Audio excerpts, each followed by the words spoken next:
I'd be happy to teach you.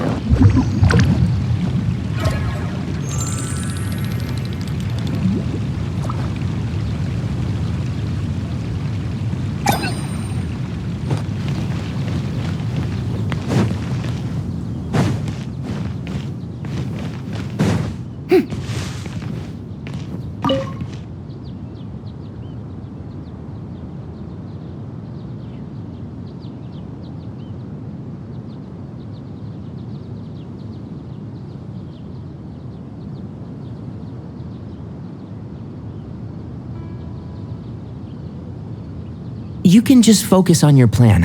Leave Hypatia to me. My wound is not going to get in the way. Okay. Guess I'll sit still for a little while longer.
Ad Astra Abyssos.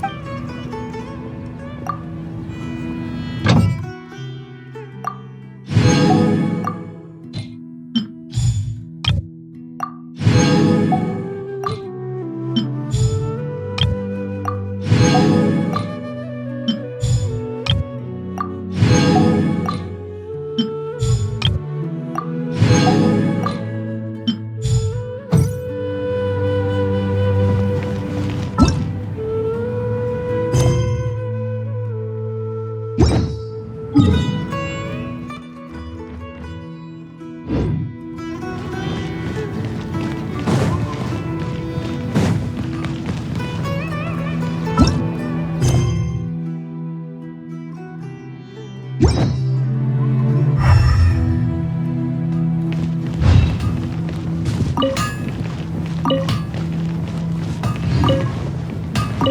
I trying too hard?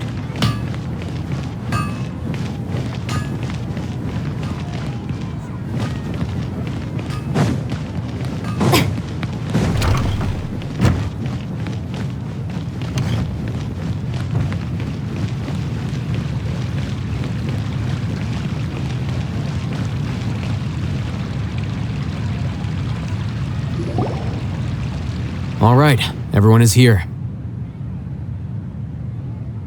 How did everything go? Any luck with your missions? Let's report back one by one. I'll start first. We've made the necessary modifications to the Akasha terminal. In addition, the props required are also ready. I'll go next. The Traveler and I went to Party's DI. The situation was a bit complicated, but we found Tainari. Unfortunately, he was wounded during a fight. Who was behind it? Well, that's the tough part. What should I say, Traveler? The Fatui or the Balladeer? After some back and forth, we confirmed that the doctor has left Sumeru by boat. He has something urgent to attend to back in Snezhnaya. So, we've successfully removed the doctor from the picture. Also, Tainari's already resting, so he'll be okay. Good. Oh, Tainari also asked us to tell you this message. Trust your own senses and experiences. All right. I'll remember that. Everything also went smoothly on my side. The Eremites should have arrived at their destination by now. To avoid alerting the quarry, they will stay there for now. I can't believe you actually got so many Eremites into Sumeru City. It's all thanks to Rahman and his brave team, as well as their bold strategy. It appears to have been very effective. I'm glad to hear it. Well, is that everything? Okay, this meeting is adjourned. Huh? Wait, you mean that's it? Well, what else is there to discuss? Shouldn't you end with some words of encouragement? You know, to fire us up now? Personally, I'd rather we all go home and get some rest. I'll hate them, you... Ugh. Oh, and if you wanted someone to say something to that effect, then I must reiterate that I'm here to strategize and not to lead. So you should find someone more suitable to do that. But I thought all of you Academia big shots were great speakers. Then I should remind you that I'm the scribe. I know that. So what? A scribe is responsible for recording meetings, not speaking. Fine, whatever. Well, Sino doesn't seem to be much of a talker either. I guess that leaves it to my employer. Employer? Yep, the Traveler hired me. That's right. So come on, boss. What do you have to say for the team? Yeah, say something to boost morale. Huh? What are you all doing here? Oh, it's Nilu! Hey, everyone. I'm not disturbing you, am I? Not at all. I was actually just about to go find you. Judging from the group and all your serious faces, you were discussing something important, weren't you? But you also look like you're up to no good. Seems pretty interesting.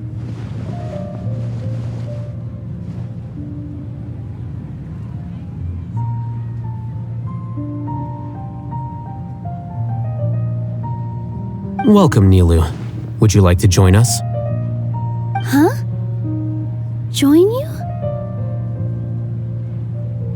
You mean you also want to discuss something important with me? Yes, something very important. Nilu, are there any breaks in your performance schedule in the upcoming days? Huh? Wait, you're seriously inviting me?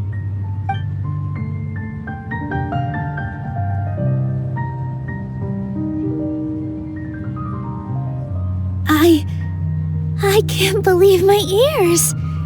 You are truly the bravest and most passionate people of Sumeru, well, that I've ever met. Oh, right.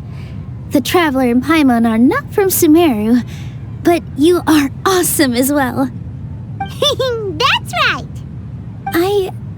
I must admit that I'm a little scared. But I'll try my best for Lesser Lord Kusanali. If I can somehow use my abilities to help you, then count me in. Remember, believe in yourself. Okay. I'll get my friends at the Grand Bazaar to help us tomorrow. Just remember not to say too much. Be discreet. Yep, you got it. All the preparations are done. Now, can we finally conclude this meeting?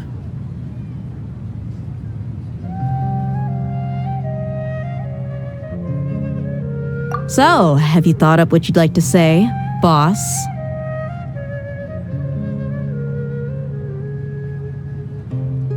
Yep, it's a grand plan and we're all super awesome!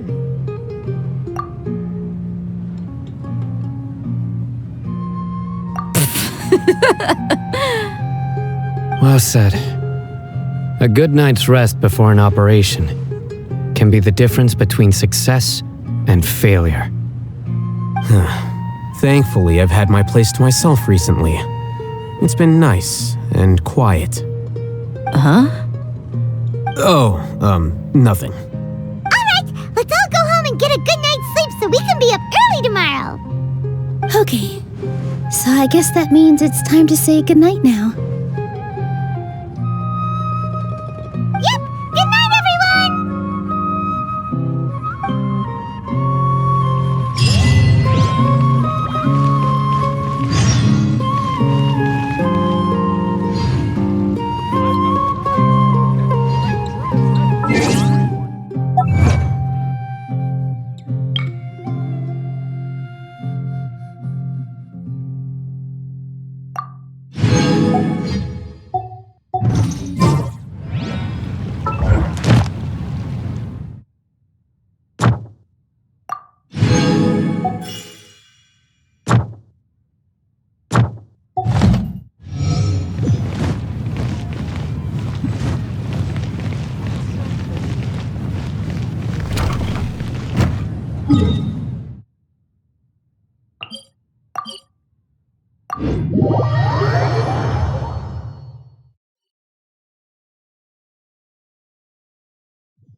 Ad Astra Abyssosk. Welcome to the Adventurers Guild. Thank you for completing today's commissions. Here is your reward.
Today is the Academiya's New Garbaha Day.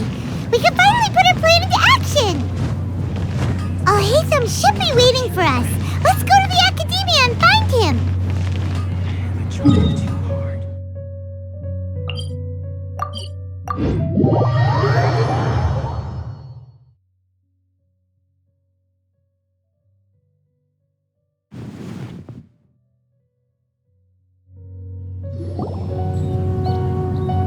Hello, you two.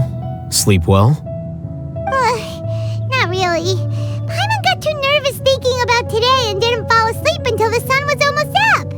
What about you, Alhaitham? Naturally, I slept just fine. After all, a good rest should be considered part of the plan, since energy is an important resource. You just want to show off how calm you are. It's crucial to dissipate any tension before we execute our plan. The only thing you're doing is being annoying. Anyway, do you need me to go over the game plan again?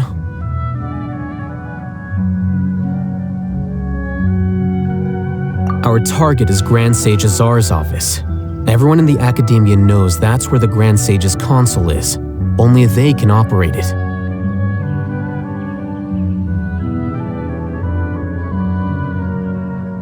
Many restricted commands and operations are executed via that console. I'm sure that console has a way to free Lesser Lord Kusanali. You know, Paimon's been thinking, what kind of technology could let the sages imprison even a god? That isn't something they could have accomplished with their scholarly talents alone. In the sanctuary of Surasthana, there's a device of Greater Lord Rukkhadevata's that she once used to isolate herself while meditating. 500 years ago, the Grand Sage at the time modified the device so that it could no longer be controlled from the inside. They were effectively trapping one god with the power of another. So, how are we gonna get to the Grand Sage's office?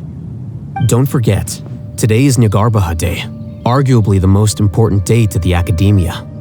The sages and core Academia personnel are busy loading the latest batch of research developments and legal decrees into knowledge capsules so that they can be entered into the Akasha. All the Darshan's researchers have their noses to the grindstone, and the Academia's grounds are flowing with all sorts of people. It's the perfect time for an infiltration. When the Grand Sage leaves his office to supervise the entering process, that's our cue to access the console and free the Dendro Archon. Well, yes, that's just the visible side of our plan after all. If precedence holds, the Academia should have already started preparing for Nyagarbha Day. Everyone should be in position. All that's left is for us to lead the charge. Let's go. So are we just gonna walk in through the front door, or? Yes. Were you expecting a stealthier approach? Paimon can't think of a good comeback. Alright, it's all on Alhaitham if things go south.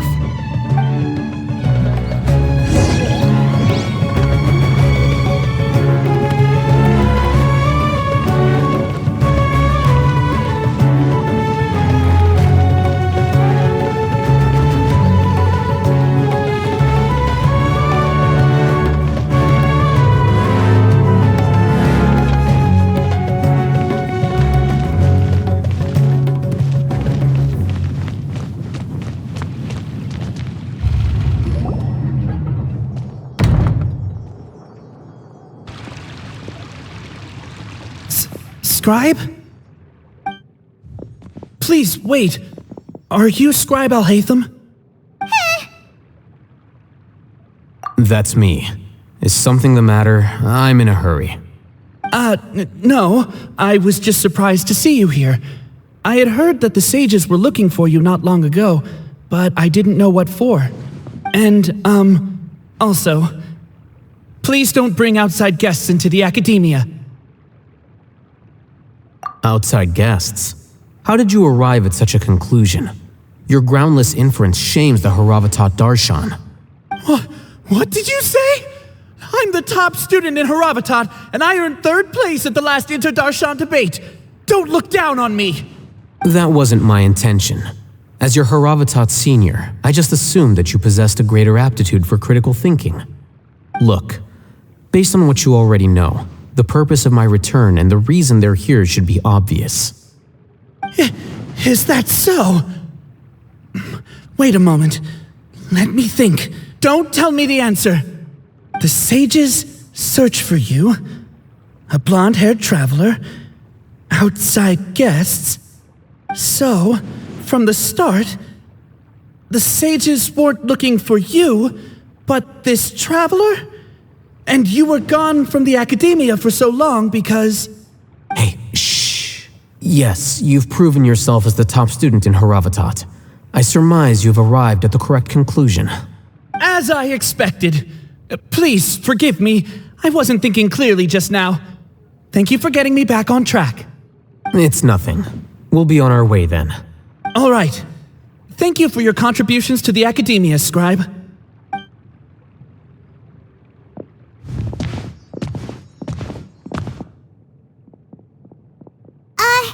What the heck just happened now? What did he just guess? I'm afraid I don't know either. You have no idea? He convinced himself of whatever truth he came up with. That is the so-called pride of a scholar. If someone questions their academic facility, they will instantly feign understanding to keep up appearances. Nowadays, the Academia is rampant with this type of scholar. Their obvious farces of intellect only serve to highlight themselves as fools.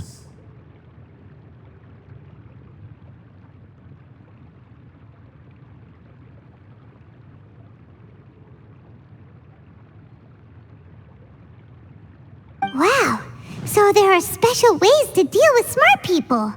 We don't even need to make up our own excuses. We shouldn't waste any more time. It would be problematic if we missed our window of opportunity. Let's go.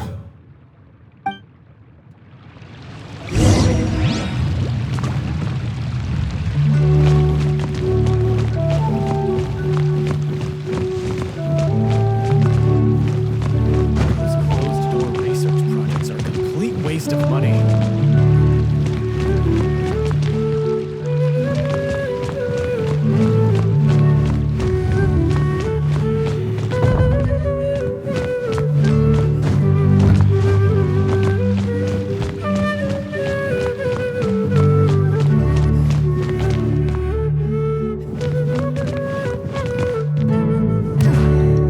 Is it possible to install a vision on a mechanical frame?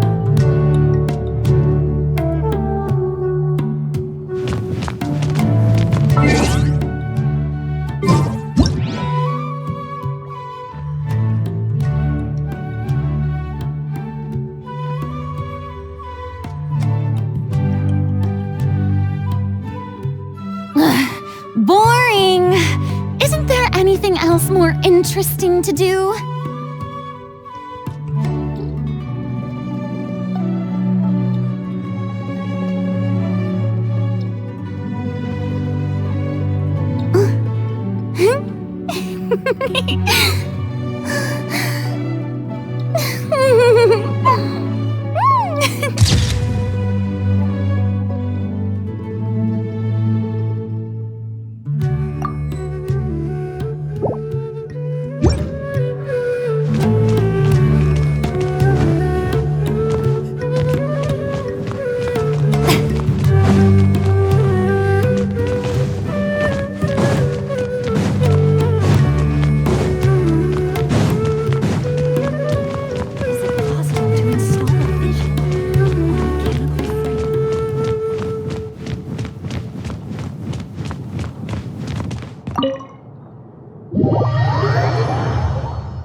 Is this the Academiya's library? Indeed. Known as the House of Dana, it is quite possibly the most extensive special collections library in Teyvat. There are a lot of students going through here. Is it really okay just to waltz right in? The Academiya marches to a fast beat, especially since it's Nyargarbaha Day. They're all occupied with their own matters. Just act natural. Now, hurry along.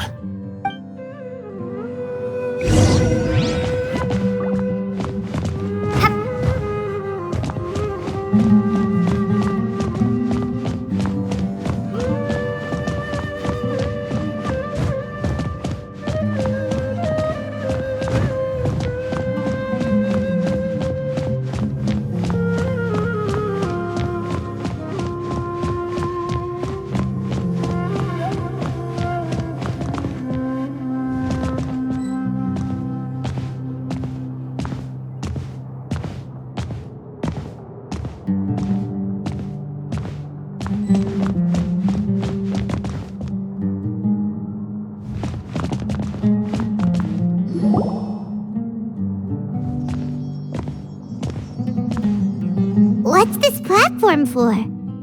It's a lift that Academiya personnel use to access higher floors. Are we gonna take it then? The Grand Sage's office is up there somewhere. No, not right now. We can't guarantee that we won't run into the Grand Sage.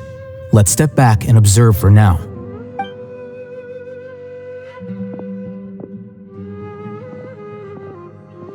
You think the Grand Sage will exit from there? And after he does, we'd sneak past him? Oh, Paimon thinks that's really dangerous. Who knows? However, if we can confirm Azar's current location, our operation will be much safer if we… Allow me to offer you a hint. If you wish to know his location, look behind you.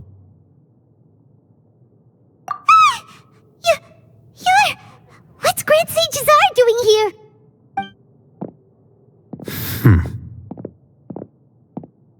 Do not tell me you believed the Academiya would not grow suspicious of you after such a prolonged absence, scribe.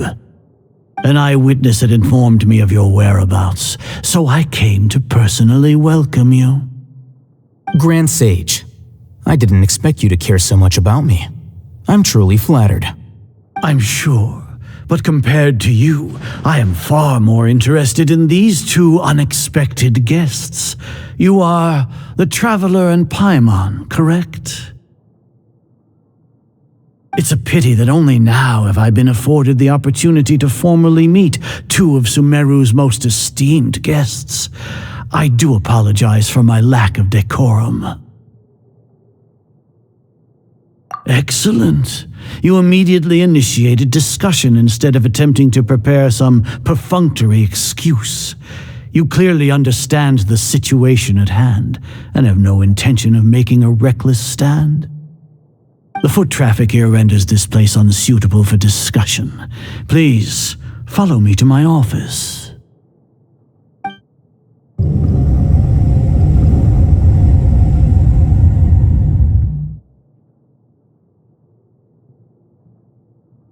This place is crawling with guards. There's no way out for us. All right then, Traveler. What did you wish to discuss with me? Today is Nyargarbaha Day, so I still have many responsibilities to attend to. There is little time for idle chit-chat before I detain you all. You seem to know quite a bit about our endeavors. If that is so, then you should be praising our great work rather than using your trivial misgivings in a futile attempt to sway me. Trivial? Then tell me, what do the Fatui want from me?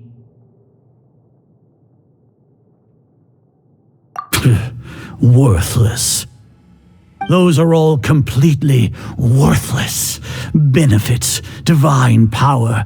These materialistic words do nothing but debase our great work. Creating a god. Yes, we are using human wisdom to create a god. If humanity cannot attain omniscience and omnipotence, then we shall create a god to reveal them. This is the pinnacle of human wisdom. We shall regain a god's guidance at long last. No longer will we flounder in the interminable void of consciousness and knowledge. Even Ermin's soul will be freed from its plight. For our nation of scholars, this is the ultimate aspiration. No cost is too great to realize it.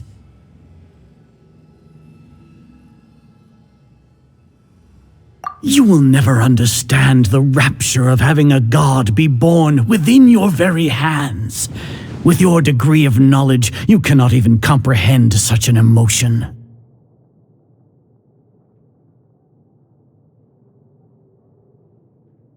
Gods exist on a plane that far eclipses humanity's. Lesser Lord Kusanali, what can she even do? Care for the people? Fend off sandstorms? Fabricate silly fairy tales? These are but child's play for the Academiya. Does that make us equal to the gods? We are a people favored by Greater Lord Rukadevata. Though I may have personally not seen it, our forefathers bore witness to true wisdom. The ascension of the Lesser Lord has brought nothing but bewilderment to the scholars. They all ask, is that truly what true wisdom is supposed to look like? With that in mind, it is better to keep her isolated in the sanctuary of Surasthana, so our academy will not become embroiled in turmoil. What a pathetic justification! Do you really think that only the super smart or powerful should be able to call themselves gods?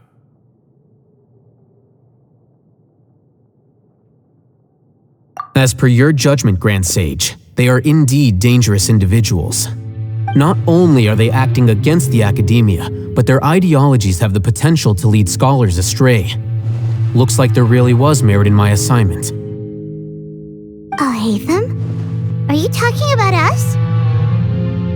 Anyway, I've brought them to the Academiya as ordered, but it took some time and trouble. Oh, that reminds me.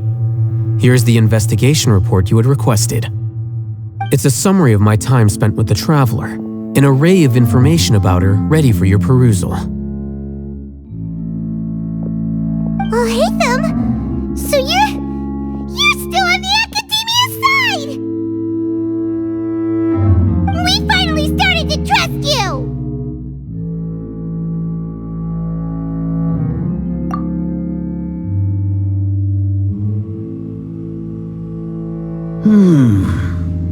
Excellent. Detailed contents with no errors. I would expect nothing less than an immaculate report from the scribe. As it is Nyagarbha Day, I'll enter the information on you into the Akasha. Surely you know what that means.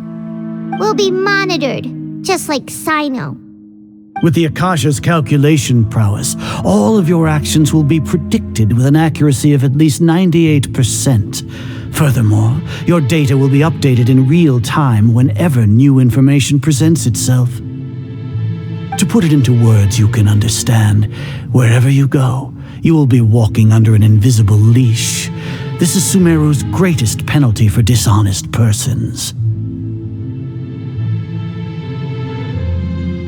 Are you not familiar with the concept that great responsibility begets an equally great suspicion? In any case, you are Sumeru's most concerning external variable. Locking you down will greatly decrease the chance of any undesirable outcomes coming to pass. You're despicable! Despicable? Perhaps from your perspective, but I suppose you had mentally prepared yourselves for this, no? Your ploy was to sacrifice the Traveler here, was it not? Lord Azar, I know what you're trying to say, but I've been following your plan this entire time. Why are you doubting me at this juncture? Must I delineate your entire plan? Very well, I will spell things out. First off, I received an eyewitness report that you were spotted with the Traveler to Caravan Ribat.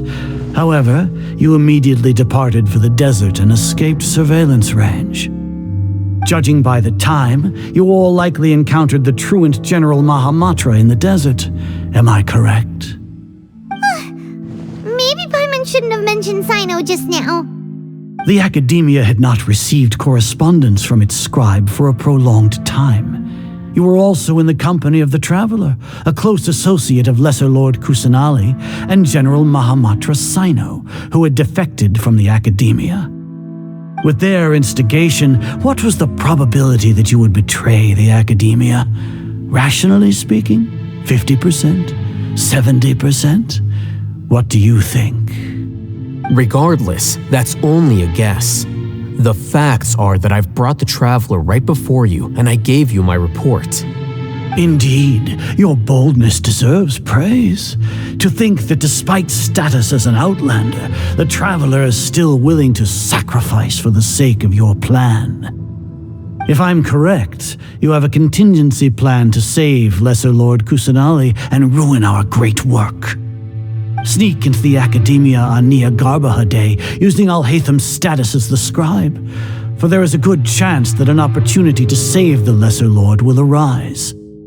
Should your intentions be discovered, Alhaitham will turn traitor and sacrifice the Traveler, thus proving his innocence. He can then stay inside the Academia and continue searching for a way to proceed forward. As for Sino, according to the Akasha's calculations, he will soon return to the Academia and confront me in person. I suppose this is also a part of your plan? You'll see me as a traitor regardless of what I say, no? Even if you impugn me, it would have little effect on you all. You misunderstand. Losing our scribe would irreparably damage the Academia's regular operations and the development of Sumeru's future academic systems.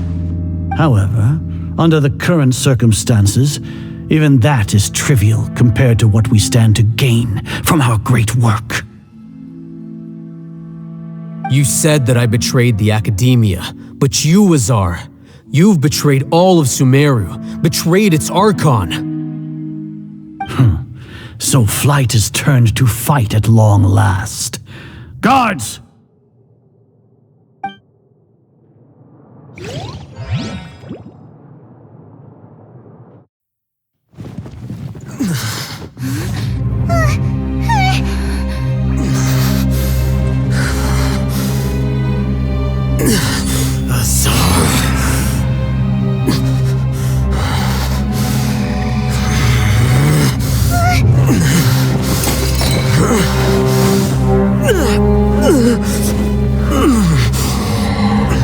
Well, what do we have here? So you stole that divine knowledge capsule? Traitor! You traitor! Even the most rational scholar will yearn for the power of a god in a moment of desperation. Aren't you doing the exact same thing as me, Alhaitham? Unfortunately for you, no god will lend you their power. Azar!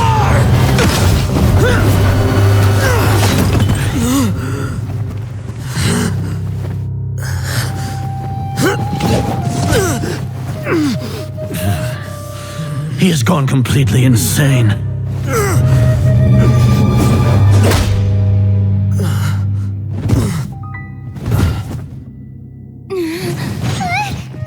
Take him to the Matra and exile him to Aru village. Then find someone to take these two to the confinement room. I'll deal with them later. Grand Sage, we've finished all required preparations for Nyargarbaha Day. We may begin to enter the capsules now. Excellent. You may begin.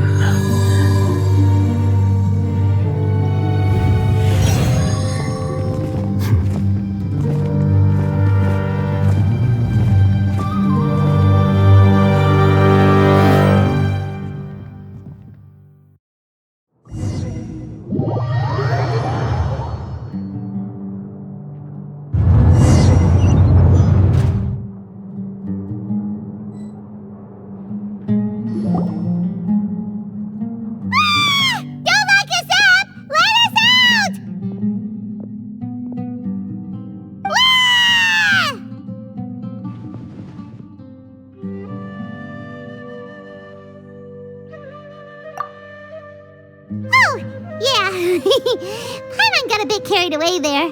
How was Paimon's acting just now? Great, huh?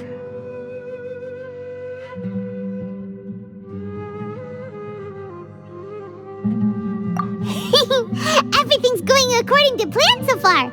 We made it into confinement, and Alhaitham's probably done with his part too.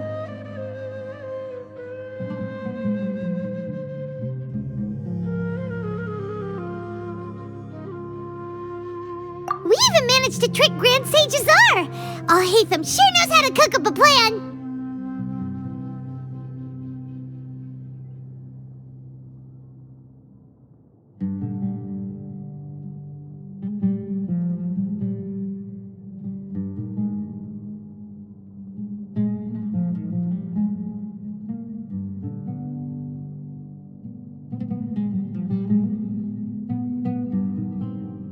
What are we doing next? Paimon has trouble remembering things when she's worked up. Right. Paimon thinks it went something like this. Apart from that, we still have yet another goal in the first stage of our operation, which is to send the Traveler to the confinement room. What? Why do we want to get her locked up on purpose? She's always been the person the sages are most afraid of, as well as the greatest obstacle to the successful implementation of their plan. They are very aware of the risk she poses to them. Once the Traveler is imprisoned, the sages will likely think that everything is under control. And with their guard down, the next phase of our plan will have a much higher chance of success. I can already see the pompous looks on their faces. Oh, that's a super tricky plan, but Paimon still thinks it's not really worth it. That isn't the only reason, of course. She has a more important task once she's in confinement. According to the Academiya scholars in Ramon's custody, Lesser Lord Kusanali has sealed off her consciousness in the Akasha ever since she was captured by the doctor. That way, they can't pry any more information from her.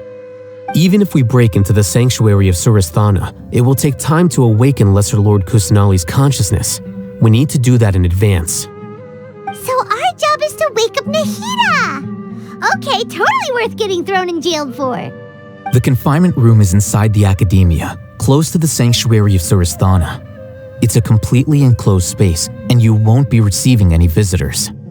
I'll work with Ramon's scholars to make some modifications to your Akasha terminal. Once you're in, get as close as you can to Lesser Lord Kusanali and try to connect to her consciousness. However, as for whether she'll actually wake up, that will depend on our luck.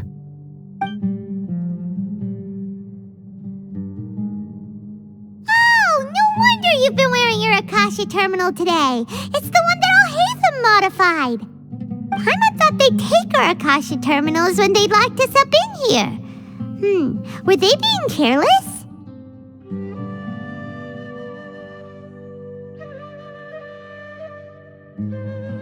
Alright, so what now?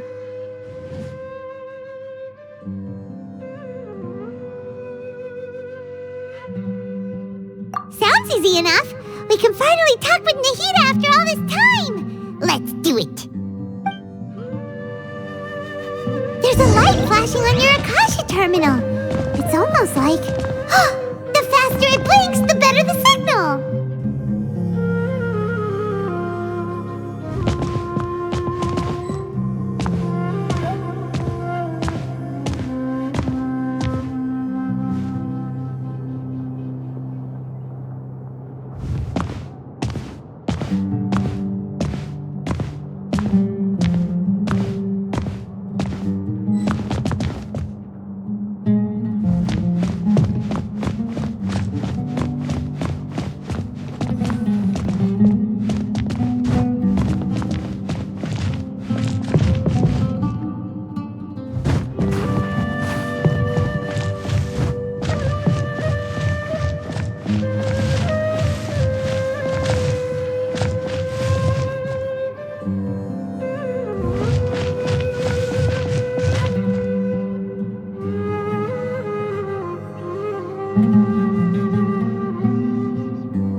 it's Mora!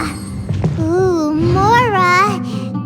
No, Paimon, we're not here to hunt for treasure!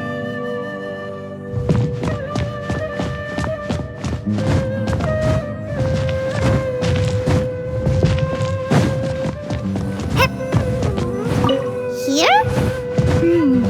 No signal again! Is it getting jammed?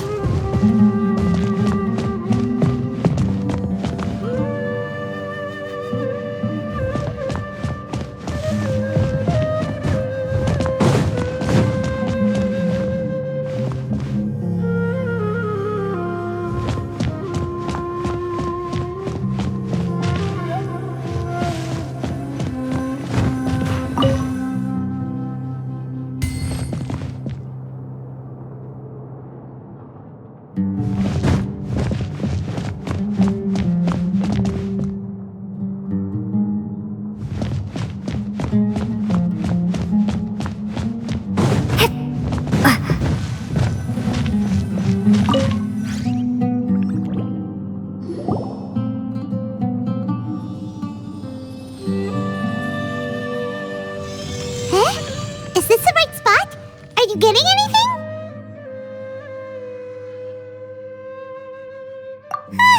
Please work!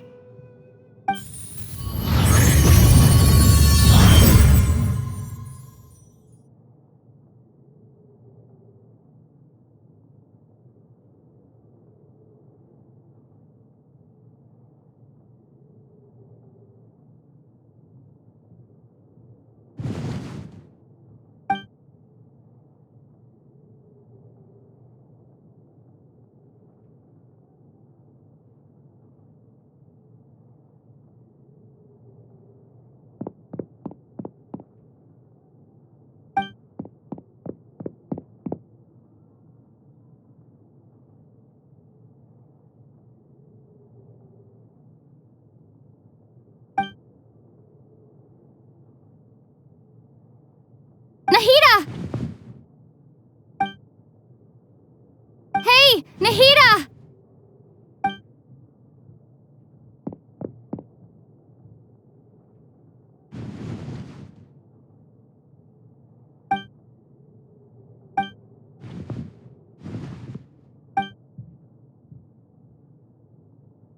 When did it first start?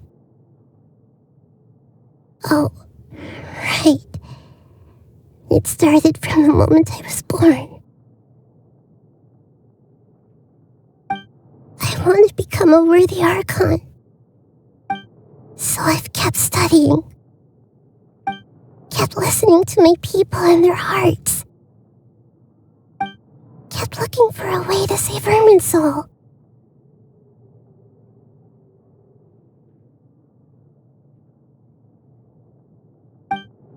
So I can catch up. Catch up to Greater Lord Rukkhadevata.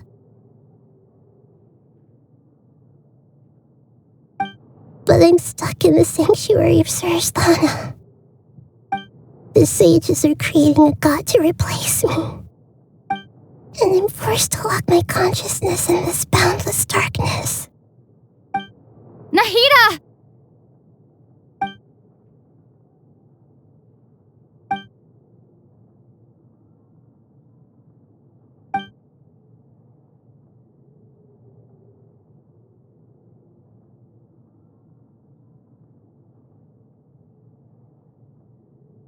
Nahida!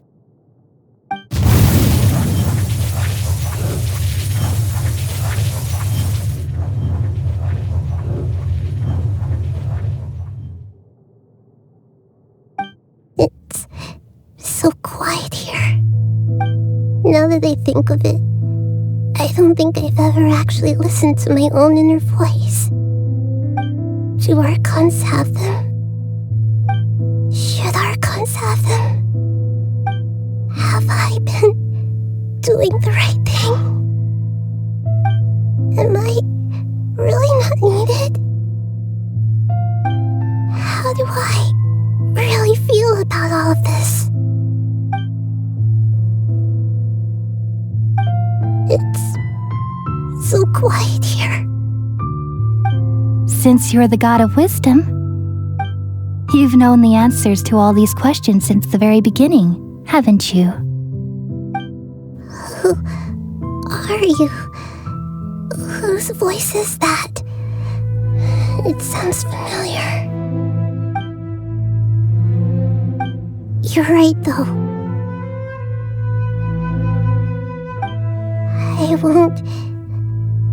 I won't ignore my own voice anymore.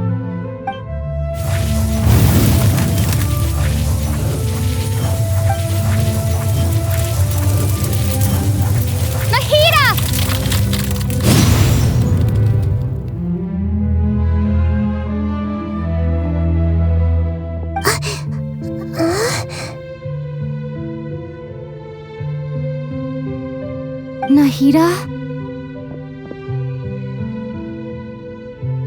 Did you wake me up?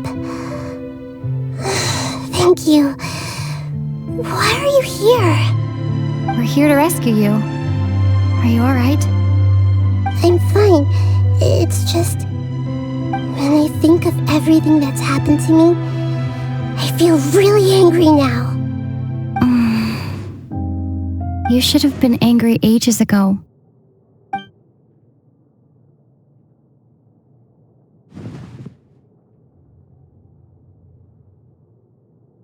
Huh? Oh, you're back! How's everything? That's wonderful news! Great! We weren't locked up for nothing! When you went to wake up Nahida, Paimon was listening for any sounds outside. You were out for a long time. There are fewer and fewer scholars going about now. You think everyone's done with their Nyagarbha Day stuff? Yep, so that means our next act is Nilu's performance!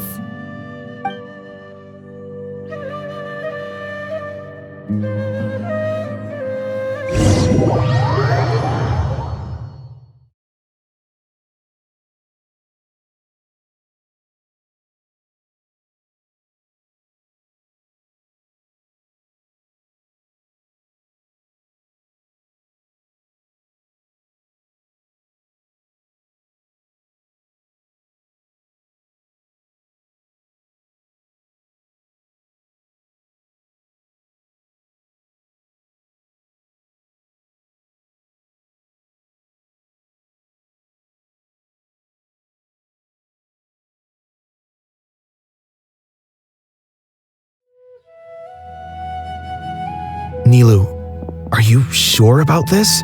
You're taking such a great risk for them. I'm sure, and I'm going. You know that I don't like to pass up any opportunity to dance, and this one is especially important. All right. You seem to have a lot of trust in them, so I won't say more on the subject. But if anything happens, the few of us here may not be able to help you. Don't worry. They've been through worse. Everything's going to be fine. All right.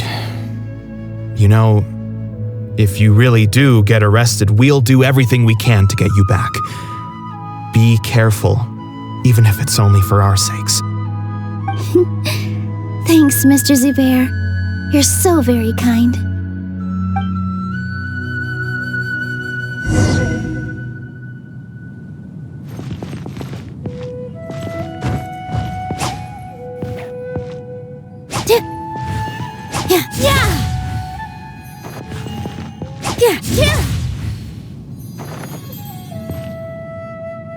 With all my strength.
this isn't the way to the Academia. Better stick to the plan.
Nilu, are you sure about this? You're taking such— I'm sure. But if any— Don't worry. All right. Thanks, Mr. Zubair. You're so very kind.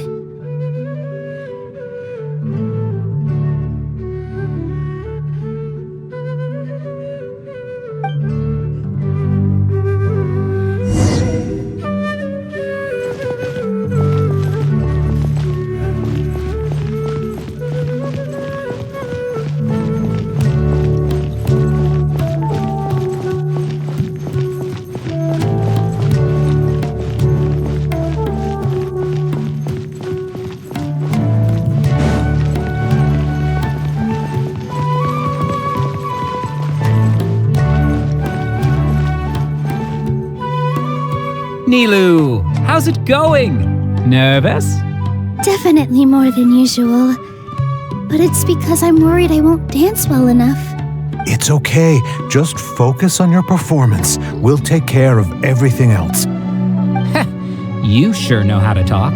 Taking all the credit, even though we came here together to help out. Well, thank you both. I'll have to treat you to a meal after all this ends. I really, really appreciate all of your help. Ooh, that sounds great. Huh. How can we say no to that? All right, let's get back to business. Nilu, we'll be here to keep people from going to the Academia so they don't interrupt your performance. I was planning on telling them something like, the Academia's been conducting a weird experiment, and some of their test subjects escaped. It's really dangerous there, so stay away. Oh, you couldn't think of anything better? Oh well, I guess it does sound like something the Academia would do. I think it sounds great. I'm counting on you guys. Don't worry, it'll be a piece of cake.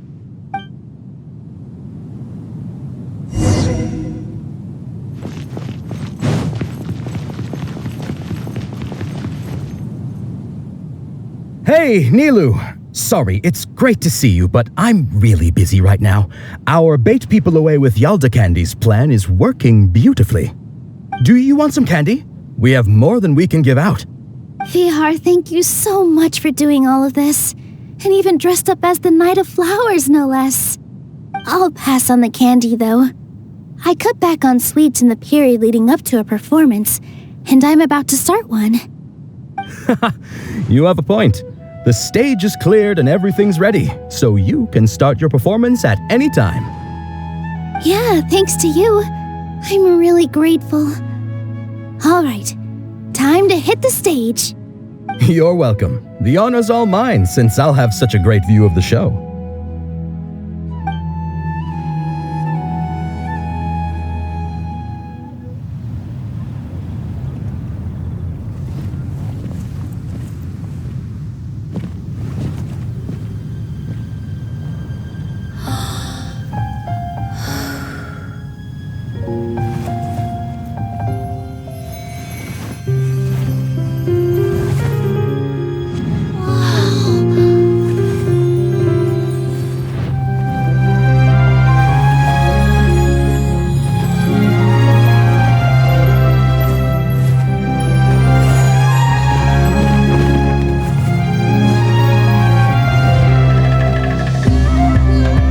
I've never seen a performance like this. This is incredible.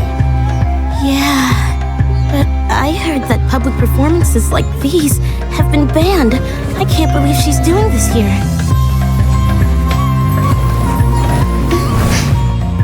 Grand Sage, there's some commotion outside. How uninteresting.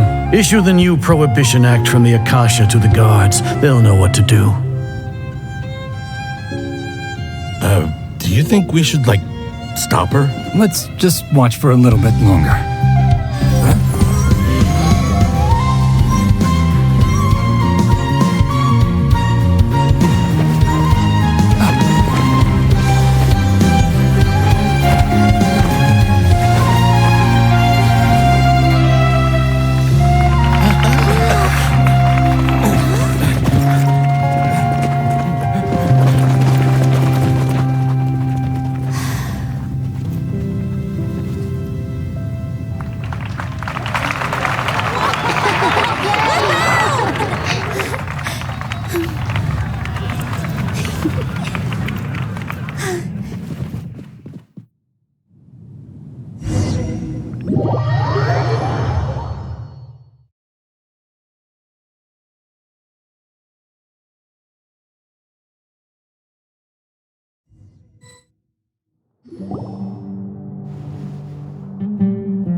Did you hear that?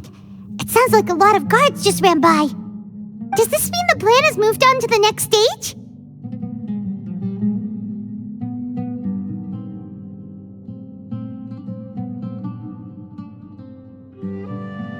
Yep. It's great that everything seems to be going well. Come to think of it, when did Alhaitham replace the knowledge capsule that was about to be entered into the Akasha? Oh, so that's when he did it! Paimon was too nervous to notice. Speaking of, didn't Alhaitham also yoink the divine knowledge capsule from that mercenary leader in Port Ormos when everyone else was distracted? It's a time-tested trick of his.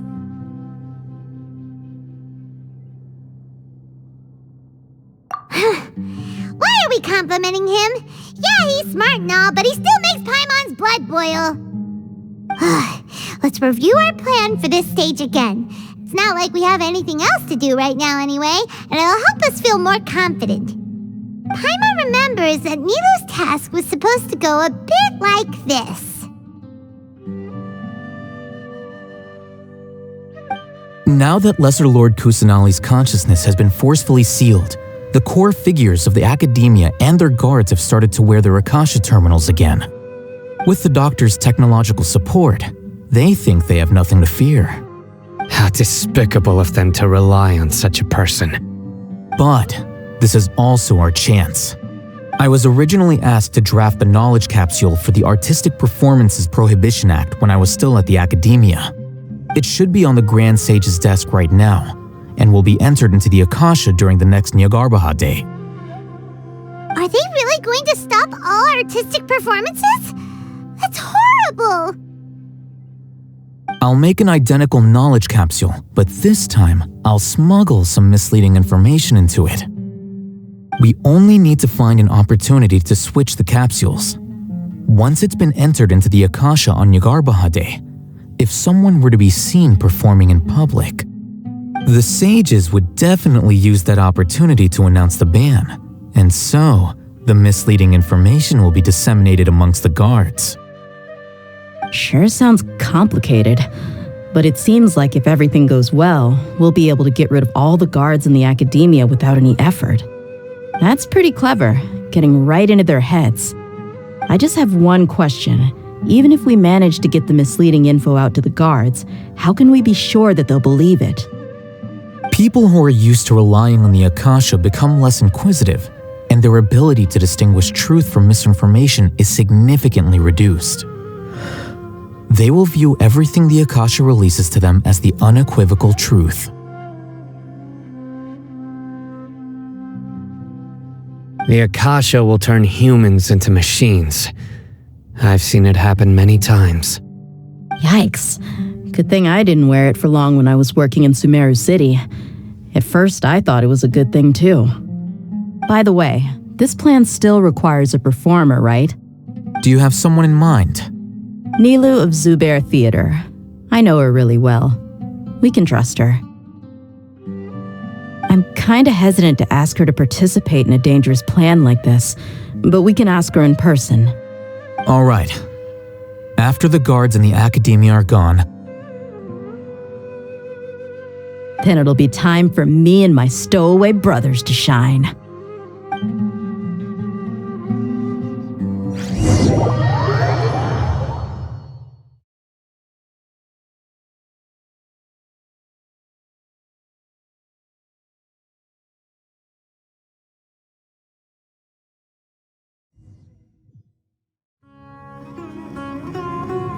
Here they come. Did you see that, Raman? They came out from the Academia in droves.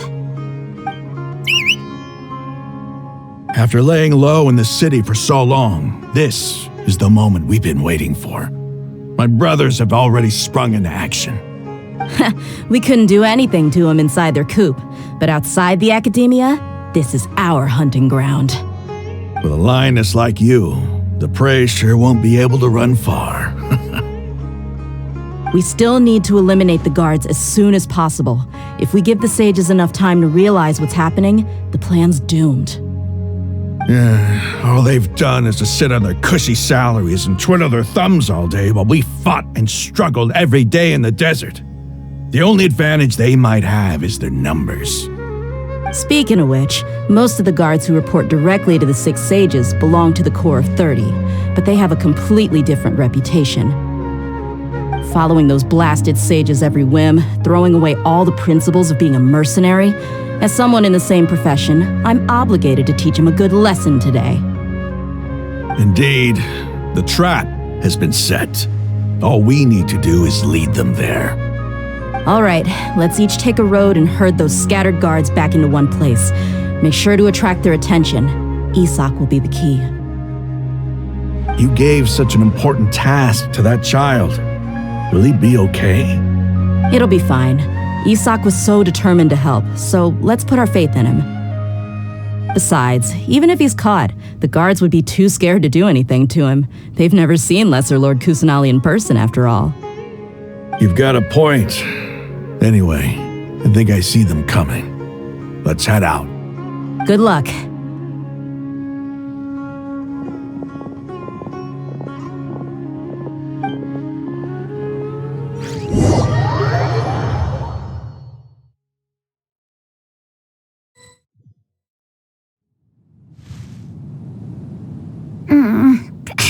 This outfit. Hey, do you remember what you need to do, Isak? When the guards get here, you'll pretend to be Lesser Lord Kusanali and run away from them. Oh, yeah, I remember. Of course I do. I'm just a little nervous. Relax. Don't think about getting caught. Even if that happens, we won't leave you behind. You only need to think about getting the guards' attention and leading them to the Grand Bazaar. Leave the rest to us. Okay, got it. I'm here to pay back Lesser Lord Kusanali for helping Grandpa. I won't get cold feet. Hey, They're here. I can see the Academiya guards. All right, it's time, Isak. Take a deep breath and go. You can do this.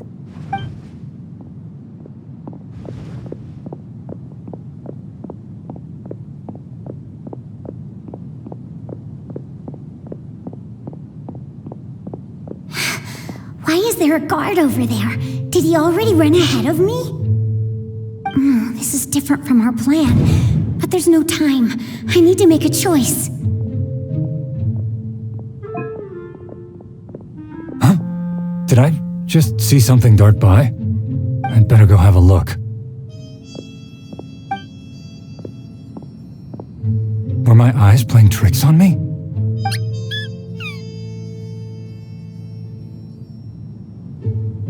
I should go check to see if someone's hiding over there.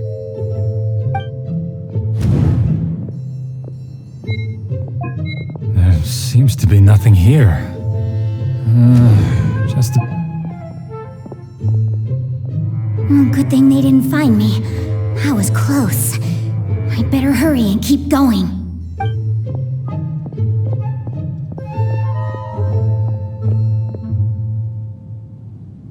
Hey! Lesser Lord Kusanali's over there! Stop! What? Lesser Lord Kusanali? How did I not see anything just now? Oh no, they found me! Where should I go? The target suspected to be Lesser Lord Kusanali has escaped into the Grand Bazaar! Assemble and arrest her!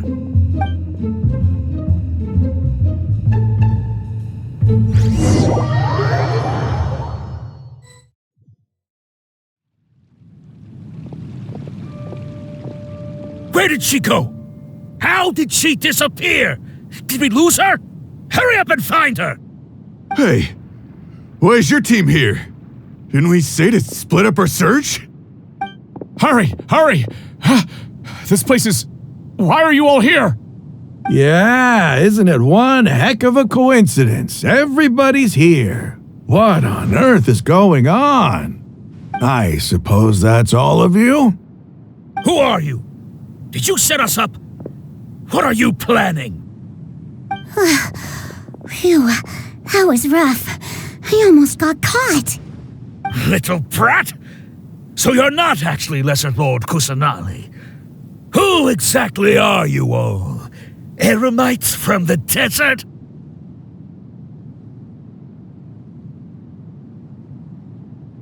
Just some colleagues. Think of this as a business competition or a personal grudge. After stepping into our traps, stop thinking of yourselves as hunters. Behave like the prey you are.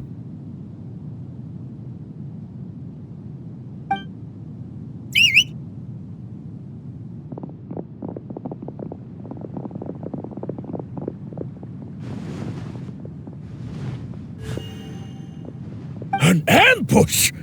How's that possible?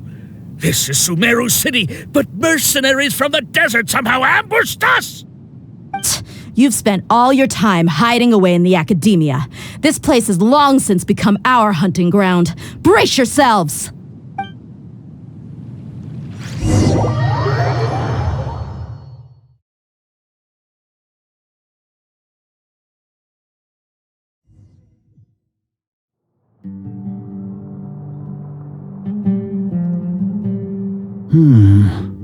This is odd. The Academiya has quieted down after the conclusion of the Nyagarbha Day ceremonies, but it's much quieter than usual. Where are the guards? Why have I not seen a single one? Guards? Guards!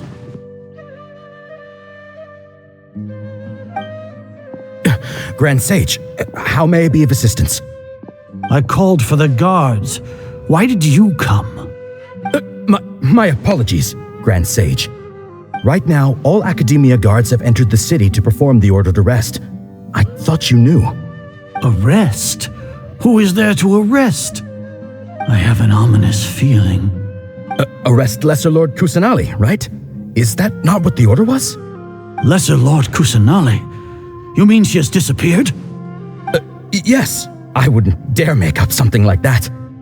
Right now, everyone is in a panic, and many are saying that Lesser Lord Kusanali will take revenge on us. What happened? Just what is going on? Lesser Lord Kusanali somehow escaped? Was it Alhaitham and his party that freed her? That's impossible. The Academiya is heavily guarded today, and any order to release Lesser Lord Kusanali would be strictly confidential. Besides, Alhaitham and the Traveler are already in our hands. What manner of trickery did they employ? How could Lesser Lord Kusanali disappear into thin air? Disappear? Wait. How was the arrest order distributed to the guards? It was issued by the Akasha earlier today. Only you have the authority to send messages like that, so I thought it was your order. Let me check.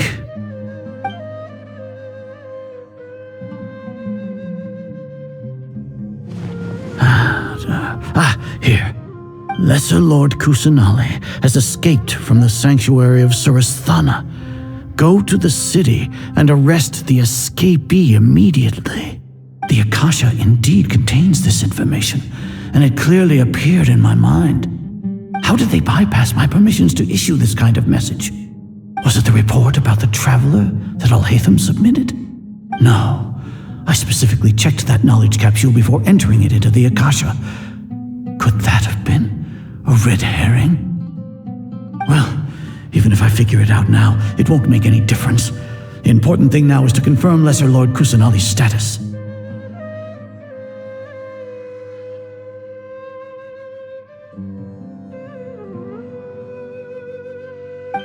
Have you been to the sanctuary of Surasthana to confirm that Lesser Lord Kusanali has indeed escaped?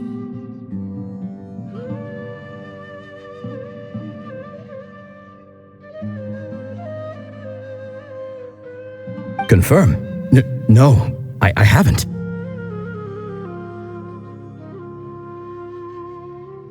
It may be a bit offensive to say this, but Grand Sage, what you're saying doesn't make any sense. How can the information in the Akasha be inaccurate? What the Akasha decrees is fact. That is common knowledge to all of us. If we have to confirm the information and knowledge from the Akasha ourselves, then how is that any different from us learning that information ourselves? Wouldn't Greater Lord Rukkhadevata's legacy lose its meaning that way? In the beginning, it was I who asked you to believe in the Akasha, to believe in the legacy left by Greater Lord Rukkhadevata. Are you trying to use my words against me? No, Grand Sage. I'm merely confused because I believe in you. I never meant to refute you. Stay here and see if there are any suspicious people around. I'll go to the sanctuary of Surasthana on my own. Yes, Grand Sage.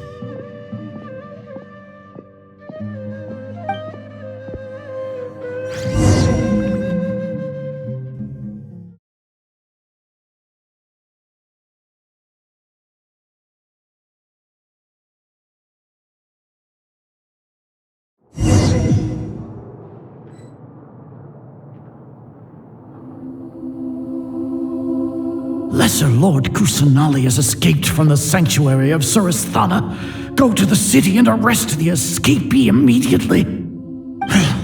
How can that be? Stop thinking about it. Stop. It must be a trick of theirs. As long as I personally confirm it.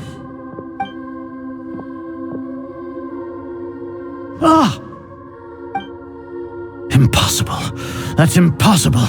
There must be something wrong with my eyes.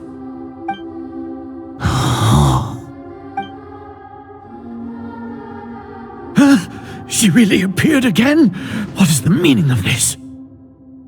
What a comical sight, Azar.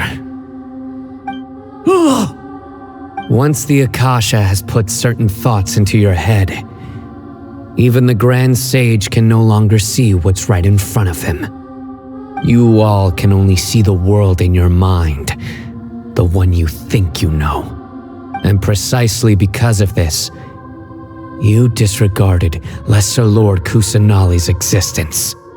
She has been a wise and worthy Archon. Sino, have you been waiting for a chance like this? The Akasha predicted that you would return to the Academia to confront me, but I didn't expect it to turn out like this. I was careless. No, you were blinded. Your faults stem from your reliance on the Akasha. You're still the same as always. I truly did not expect a proud person like you to cooperate with Alhaitham and the Traveler. People change, Azar. Admit it. The Akasha can't predict my actions anymore. Then tell me, what have you found during your investigation? You want to buy time? This is the sanctuary of Suristhana. Under your own regulations, even Academia staff are forbidden to come here. No one will come to save you. As for the investigation, I've at least confirmed that you are guilty of insurgency against the Archon, a serious crime. So what? Did you do all of this so I would plead guilty in front of you, General Mahamatra? No. I want you to plead guilty in front of the Archon herself. You once said that I had no standing to judge you.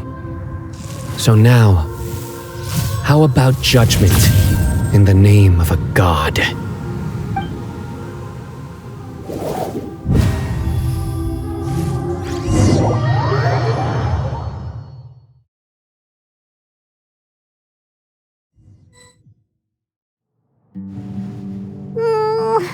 How long do we have to wait? Paimon wants to know how things are going out there. Paimon hasn't heard any sounds outside for a while. Hopefully something bad didn't happen. Yeah, but aren't you scared that we might be locked up in here for the rest of our lives? Thinking about it, at least Paimon has you. We could still chat like this. When Paimon thinks of Nahida being imprisoned alone in the sanctuary of Suristhana, Paimon can't help but feel sorry for her.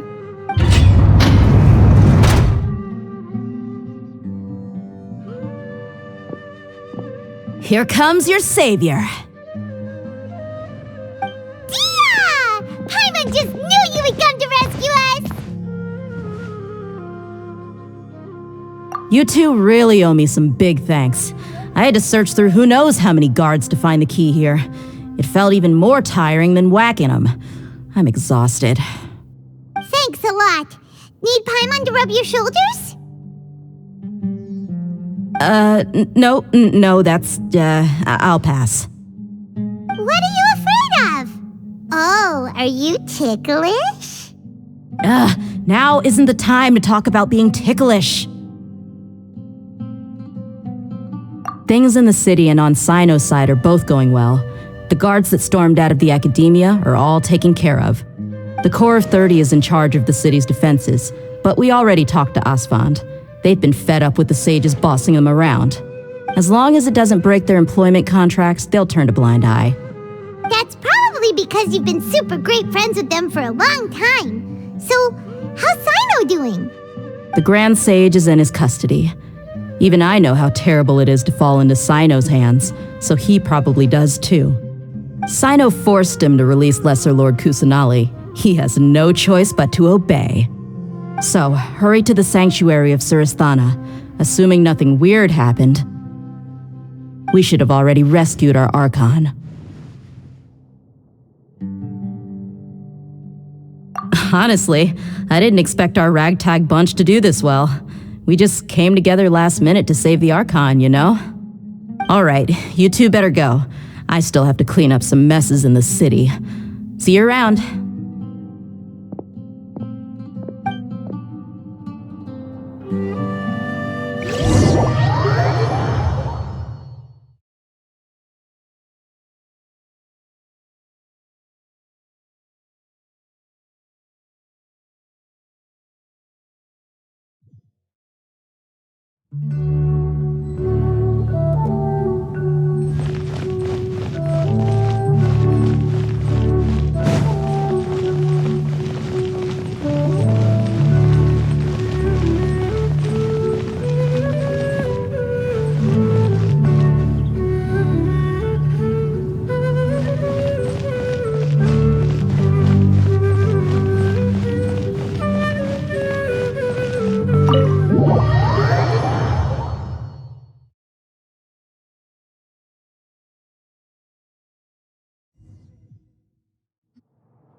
they say it's nice to meet you? This is the first time we've met in real life. Before, we've only met in dreams, consciousness, or when I was in someone else's body. Thank you so much for coming to rescue me, but I also need to apologize. During this time, I did some self-reflection. My sense of inferiority and yielding to the Academia led to all of this, and created so much trouble for you all. Exactly! We're here because you're a good Archon and one of our friends! Thanks, you too. Amazing. So this is how it feels to walk out of that cage with my own body. It's like I just had an endlessly long dream. I can't even tell if I just woke up or was only now born into this world. My concept of self has become so clear. But now doesn't seem to be the time to indulge in this feeling. This is really embarrassing. You all just rescued an Archon, and now she needs your help to save her country, and even the entire world. It's okay. With you here, Paimon's sure that everything will work out. There's one more thing. What is it? For all the things the Academia did to me, and for all the folly it committed in the name of wisdom, as their Archon, I will make them pay. Ah! Wow! That's the spirit! You're finally standing up for yourself and not letting people walk all over you! I understand now. To be a better Archon, I first need to better myself. If you haven't even figured out how to be a caterpillar, how can you be a butterfly? Yes, true. That reminds me. I wonder how far along the Academia is with their god creation plan. We need to hurry and prevent the birth of that false god. I need to make some preparations. Since I'm now free, I can establish a direct link to the Akasha and control it. First things first, I need to remove the restrictions that the doctor put on me in the Akasha. After that, I'll make some adjustments and revoke the sage's permissions. The Akasha will then be like how it originally was, only operable by the Archon. After all, the Academia betrayed Greater Lord Rukkhadevata's trust. This might take some time. In the meantime, you should also work on your own preparations. If we don't stop the god creation plan in time, we'll be in for a tough fight.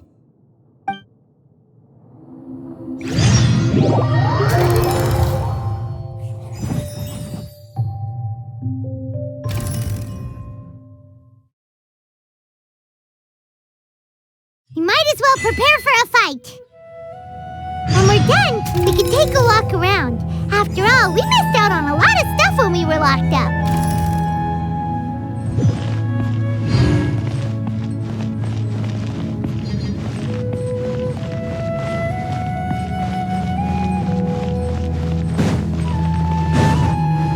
Race you!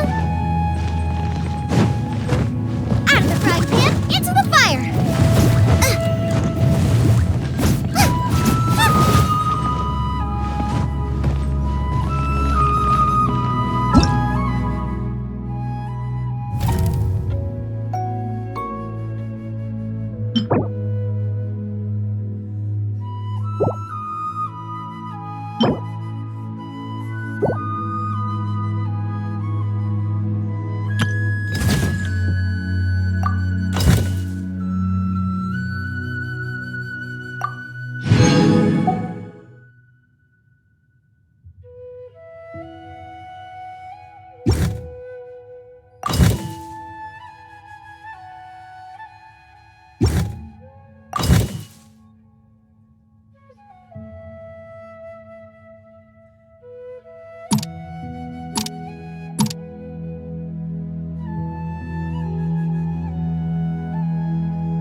That can't be right.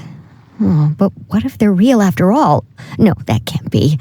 But what if there's a chance? Greetings, miss!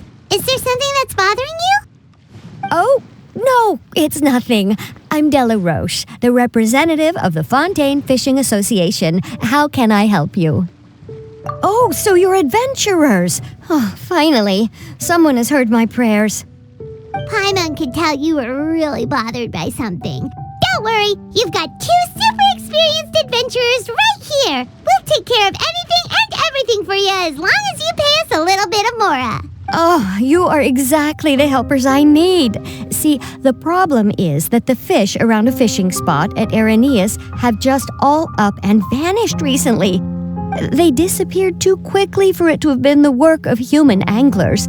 As the representative of the Fishing Association, I had planned to go and investigate the area right away. Right, but unfortunately, as the representative of the Fishing Association, there are a few other errands that I absolutely have to run, So you'd like us to investigate the spot for you? Exactly. You're right, Mora. So I thought I could delegate this work to you. Are you two some kind of prophets, knowing exactly what I was going to say like that? Or maybe like the oracles you read about in fairy tales? Yeah, we're just really experienced in this kind of thing, that's all. Well, I'm glad to hear it.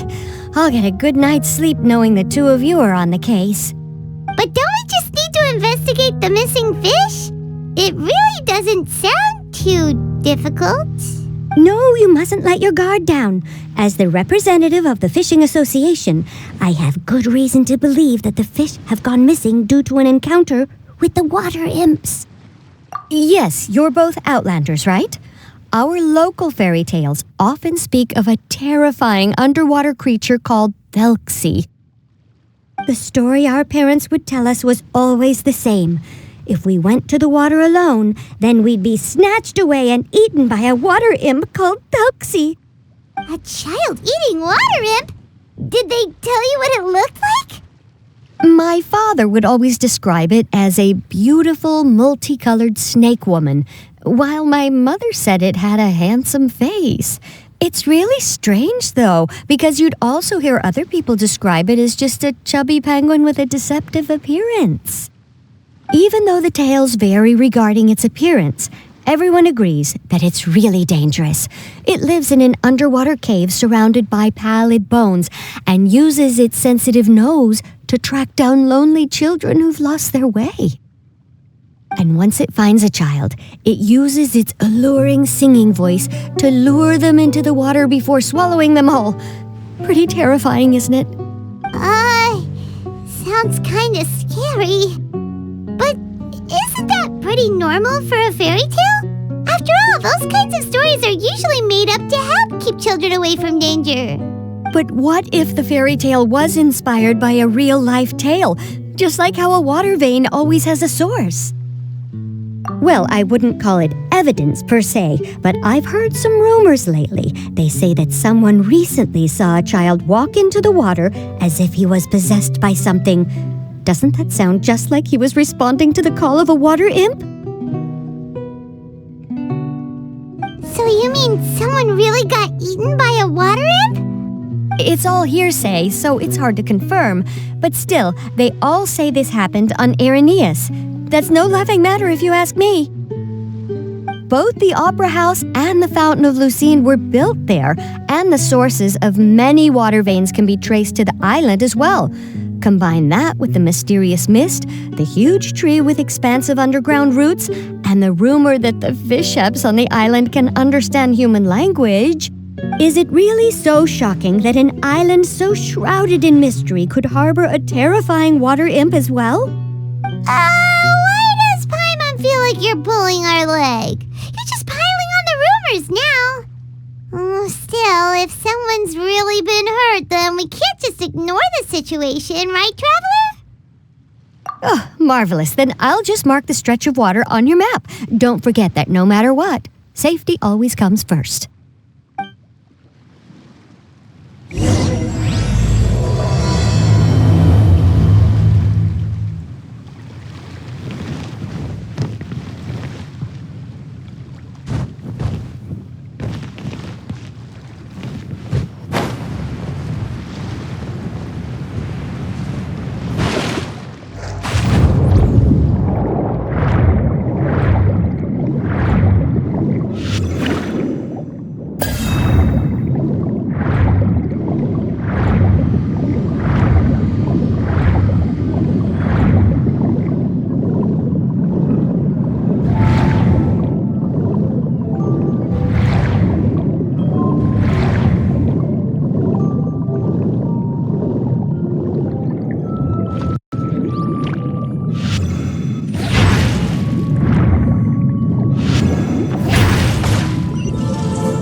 It looks really peaceful. Huh? Look, there are some footprints over there.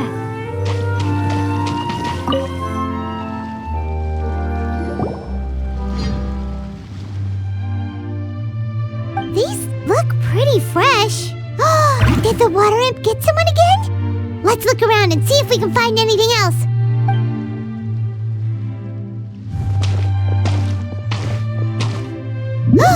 Wait! Did you hear something just now?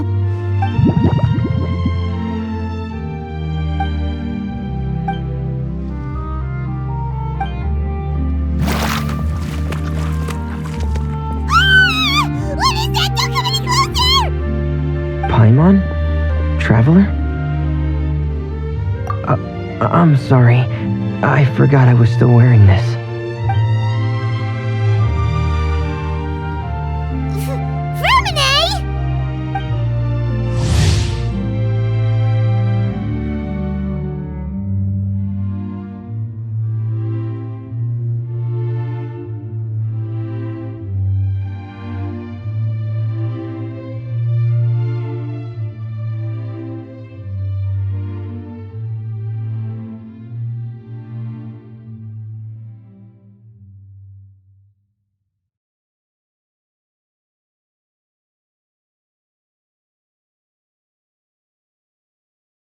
Paimon, are you okay? Paimon nearly mistook you for a water imp. Thank goodness it was just you wearing your helmet. Huh? A water imp? Thelxie, you say? How surprising. Huh? You know that name too? Or do you know someone else who's trying to investigate the water imp? No, I think our situations are probably unrelated. Sure, if that's in order. I know the name because of one of my employers. She noticed the clockwork penguins I brought to the workshop and contacted me through the shop's owner. She has commissioned me to make a special toy. Following her request, I've named the toy Thelxie. Huh? But isn't it a little creepy to name a toy after a water imp? Wait, hold on! Fremine, you never take commissions from other people! Yeah, but, she made a special request, but out of respect for her privacy, I can't really talk about it. It's alright though. She'll be coming over to check on my progress shortly, and I'll just tell her that you're two of my trustworthy companions. Hearing that, she might be willing to share some information, and you'll be able to continue with your investigation. Huh. Even though you seem a little cold and reserved sometimes, you're still really considerate. Our target isn't necessarily the water imp, though. We're primarily here to investigate the disappearance of the fish. The fish?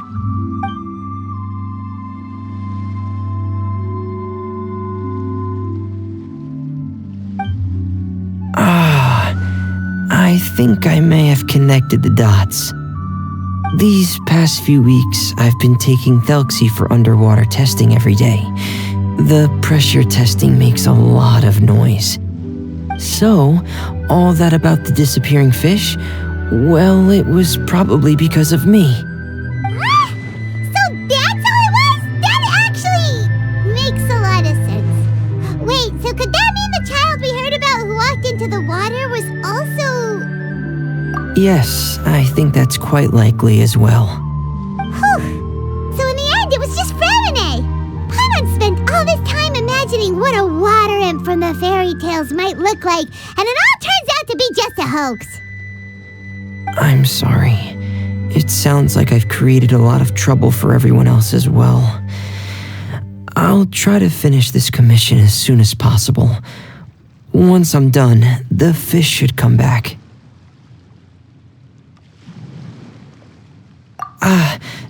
Thanks for offering, but I can't trouble you any more than I already have. Hey, it's no trouble at all! Didn't you just call us your trustworthy companions? Companions are all about helping each other, you know? But don't you need to report back to your commissioner? Nope, that's not how it works. See, Paimon's got these commissioner types all figured out, even though we were just tasked with finding out why the fish had gone missing. If we tell them now that it was all just a misunderstanding, you can bet they'd just immediately hand us another commission to help them get the fish back. Exactly! So if we can help you finish up your work and get the fish back, that would save us an extra trip! Is that what you'd like to do as well? Huh. Alright, I'll trust your judgment.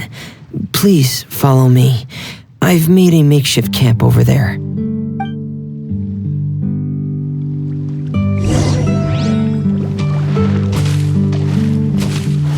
I've stored Thelxie in the tent. He can respond to some simple verbal commands.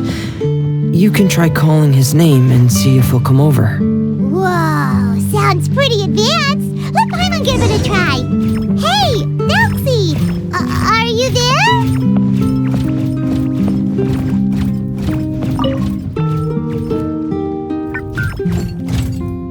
So that's Fremone's version of Thelxie.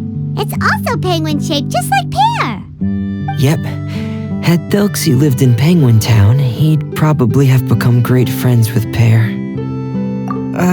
It's not really anywhere famous or important.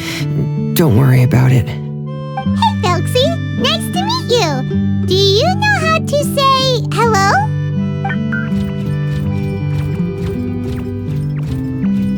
I wanted to install a language output module, but due to time constraints, I had to give up on the idea. As it stands, Thelxie can only output messages that were pre-written into its motherboard. I haven't given him the ability to convert those messages into discernible words, so he can't really talk to us just yet. No need to get so technical. So basically, you want us to help you complete and install this language module, right? No, there's no need. That wasn't one of my employer's requests. It was just something I wanted to try. I have 2 other things I'd like your help with.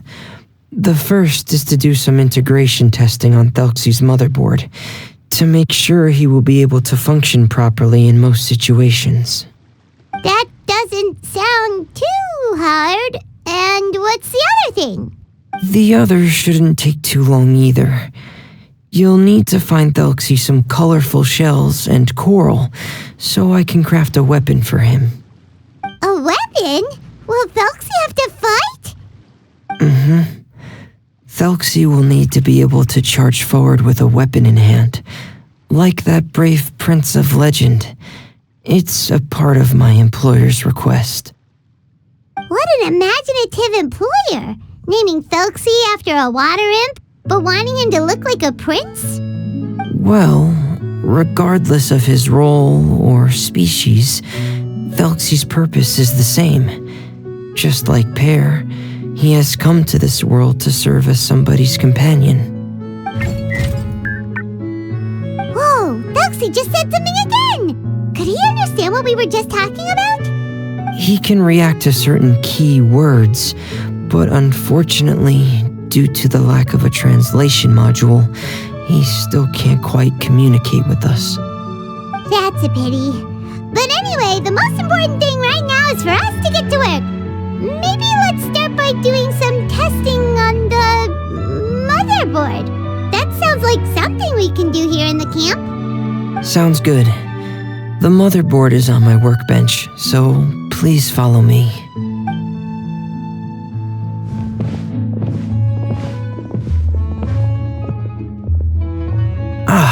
Here we go.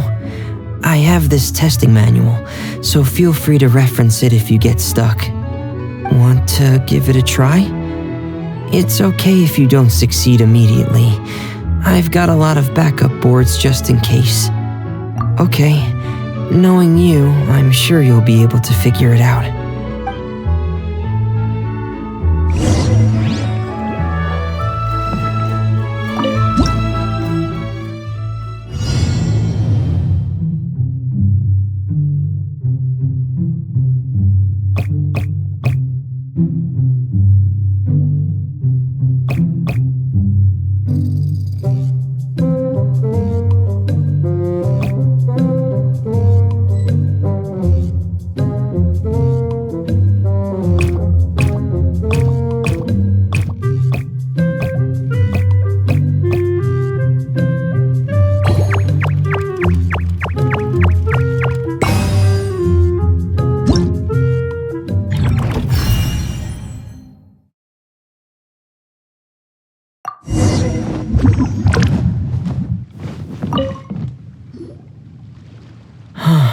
You're doing well.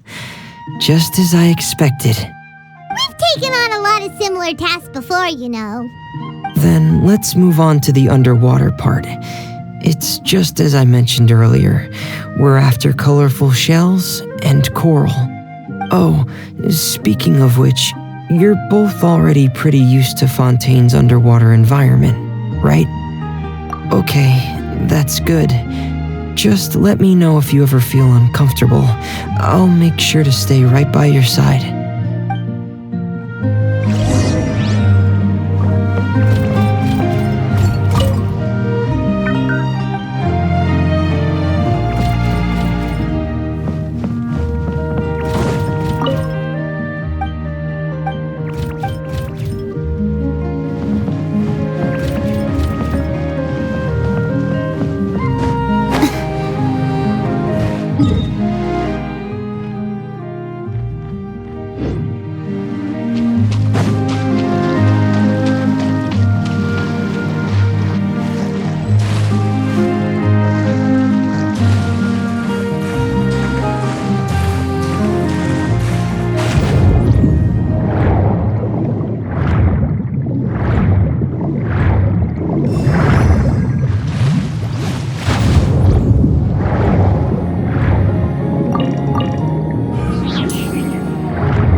Should be right over there. We'll be able to find something that'll help us with our search. This is it. We call this thing an echoing conch. It can detect special reflection waves in the water to help us with all kinds of underwater exploration and excavation efforts. Here, try it. Did you notice any interesting places? The echoing conch should have detected some just now. Let's go check them out.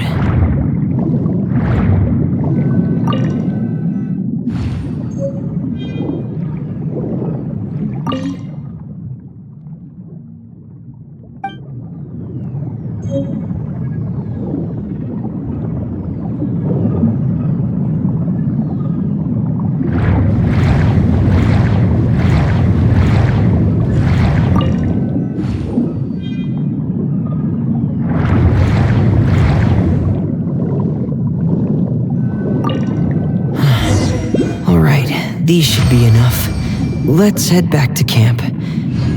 Thank you for staying out here with me all this time.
Fremine, you're back.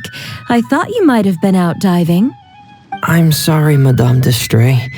I must have kept you waiting.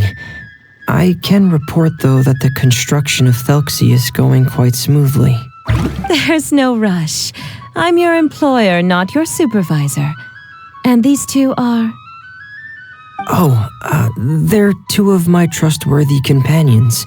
They're here to help me work on Thelxie. Yes, I see. I suppose it's only natural for someone responsible like you to have some reliable friends. It's really nice to meet you, Madam Distray. Are you Fremene's employer? Paimon is Paimon and this is the Traveler. Greetings, my new friends. Just call me Zuria. You are both so adorable. The sight of you reminds me of little fairies under a cottage roof. Oh, do you really think so? Of course. If my child had friends like you, then perhaps he wouldn't have become so obsessed with the tales of water imps.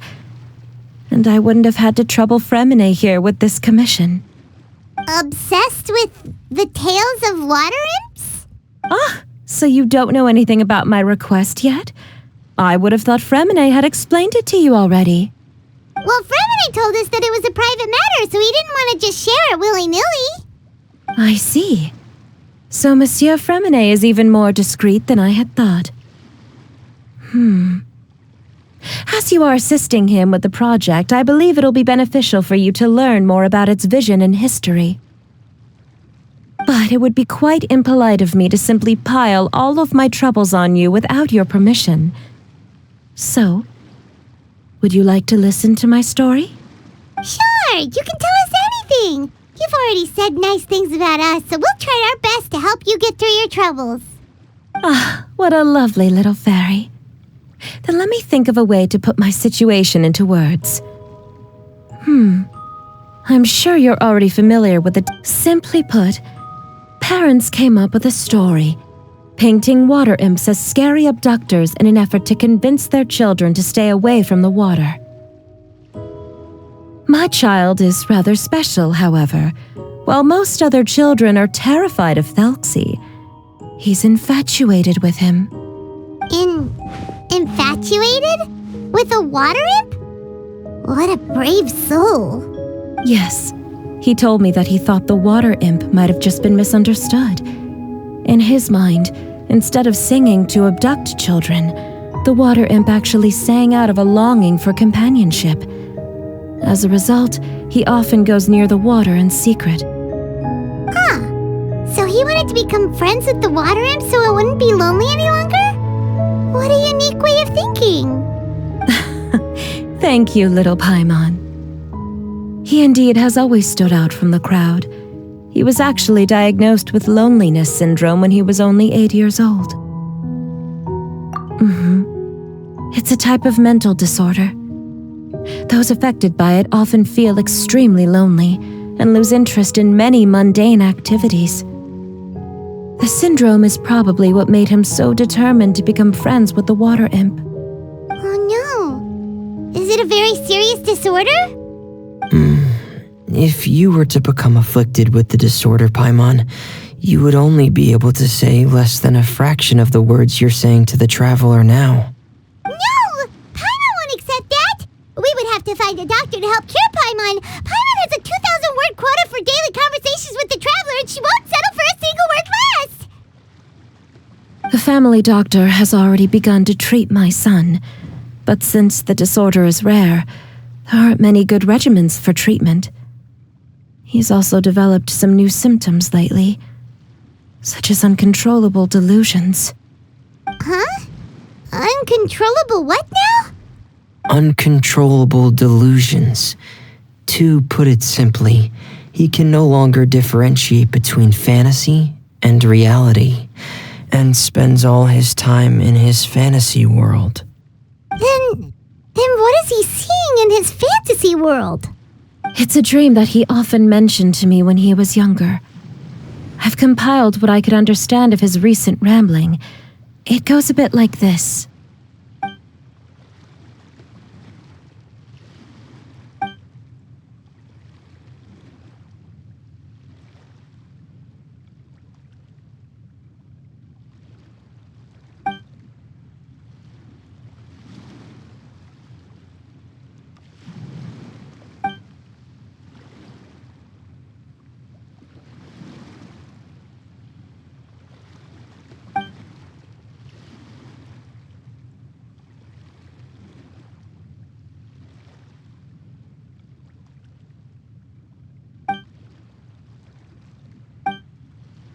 amazing.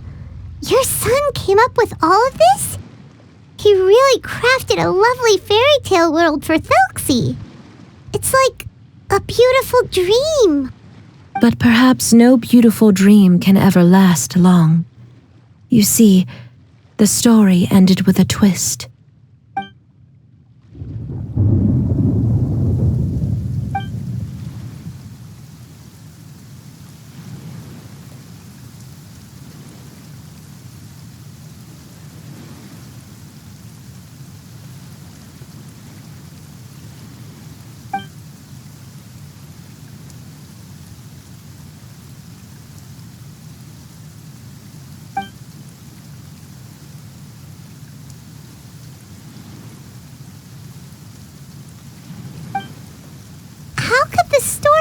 Like this. Is that kind of fantasizing what caused your son to develop his loneliness syndrome? Well, it'd be more accurate to say that it was the syndrome that caused such terrible delusions to manifest. But in any case, the biggest problem is the patient eventually loses themselves to the fantasy world of their own creation. My poor child can no longer differentiate between imagination and reality. He's begun to see himself as Thelxie. Perhaps in his mind, the loneliness he felt became the same as that of a prince who lost everything he ever loved or stood for. What? So that's what you meant by uncontrollable delusions. Then we have to help him snap out of it. Alas, most of the time he acts as if he can no longer sense or interact with the real world at all. I've had several discussions with the doctor, and we think it is best to try to guide his fantasy. He once wanted to make a picture book of his imaginary world, but since the disorder progressed too quickly, he never quite got past the first page of the book. If we could use this book as a breakthrough for his condition... Here, you can take a look. Ah, so Zuria's son also saw Thelxie as a penguin. Oh, he looks so sad. What we should do now is help him complete this picture book. However, we'll lead the story to a different ending. One where the water imp prince is eventually able to restore his kingdom with the help of his friends. We'll need to chase away his loneliness and sorrow and let him perceive a world full of hope again. That's what I mean by guiding his fantasy. But if we just need to finish the picture book, why does Fremine need to make a Thelxie as well? Because we need to treat the book's story seriously, as if it's a history of things that have really happened. We'll need to go on a journey like Thelxie and help him regain his crown and country. But my child can no longer go on a journey of his own. This is why I commissioned Fremine here to craft a Thelxie, and then I'll paint the journey with this Thelxie into the picture book. Ah, like a stand-in for your son! Paimon's starting to get it now. Oh, you really put a lot of thought into this, Zuria. Paimon still has one question, though. Where will we be able to find a Water Imp Kingdom? There are some ruins on the seabed of the Salacia Plains. I've already asked Fremine to research them for me. We'll be able to use one of the ruins as the kingdom. Oh, so we'll just need to act out a performance of, a brave journey through the Kingdom of Water Imps. As long as we chase away the monsters in the ruins, it'll count as chasing away the monsters in the Water Imp Kingdom, right? Sadly, no. We won't just be putting on a performance. It's just as Zuria said. We need to take this seriously, and the only way we can take this seriously is if we choose to believe everything that's happening is real. So we'll be playing it straight, or, making it a fully immersive experience? Oh, neither of those really sound right. Well, either way, we'll still be able to help, right? It's all right. There's no need to get that serious. It's not a big deal. I believe in my son. We can just see this as him wanting to stay asleep for a bit longer because he's so enamored with his dream. Zuria. Keep your spirits up, everyone. If we were to look troubled, my son is sure to become anxious as well. I should be heading back right about now to check on my son. We temporarily moved to a place on the hill over there, so my son will have a better spot to convalesce. It's not far from the water, and there's also a great view. Feel free to come find me if anything urgent comes up. Understood. There's also one last thing. Since these two friends were able to help me out, I've made some more progress on Thelxie. I estimate that he should be ready sometime tomorrow. That's great news. I must thank you all. With that in mind, how about we meet here in 2 days' time to head to the Kingdom of Water Imps? All right, everyone. Let's meet again in another 2 days. Zeria sure is a brave and optimistic lady. Fremine, do you think her plan will work out? Let's discuss that over by the tent. There were a few things that I didn't bring up because the Madame was here.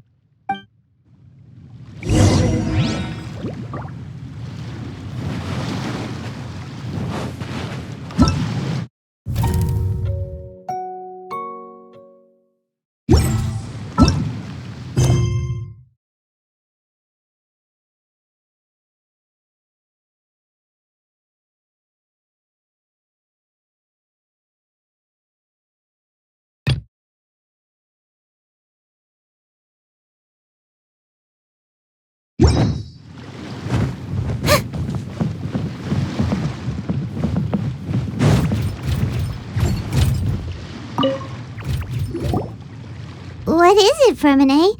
What did you want to say? If you don't mind me asking, I would like the two of you to mentally prepare yourselves. This is the first time that you've met anyone with the syndrome, right? I know you two are both really strong and will do everything you can to help the child. But with the syndrome being the way it is, if things don't quite turn out as we wish, I hope you'll be able to accept the outcome and not put too much blame on yourselves. Fremine, why do you bring this up all of a sudden? Didn't we just promise Zeria that we'll be optimistic about everything working out? It's not that I'm not optimistic. So that's why you looked like you knew exactly what she was talking about. Wait, Fremine, don't tell Paimon that you also... No. Please don't misunderstand. I've never had it. I've just seen many cases of it at the House of the Hearth, back when we lived under the previous director. They say there are many factors surrounding the development of this illness. I've heard everything from hereditary factors and one's state of mind to environmental factors and even ley line disorder effects. Some even say it could be caused by contamination from god remains. And from the cases I've seen, there weren't many positive outcomes. In the worst cases, the patient could even pass away. What? It could get that serious? And here Paimon thought they'd just stop talking as much. Yeah, that's just the nature of it. So if you'll find it difficult to cope with the worst case scenario, I would prefer that you back out right now. I don't want you to help only to feel like you failed.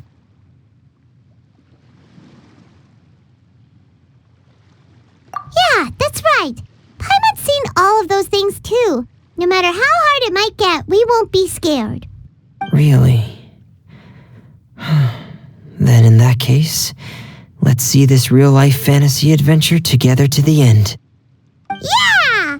But Paimon has a question. If this illness can really be as bad as you've described, then do you really think Zuria's method will be able to help? After all, we'll just be using a toy as Thelxie and some ruins as the Kingdom of Water Imps. The whole adventure will only be turned into a picture book for her son to read. Well, I think it should be able to do something. To harbor a fantasy means that the child wants to save himself somehow. The only reason he's allowed his dream kingdom to fall is because he's lost control of his heart.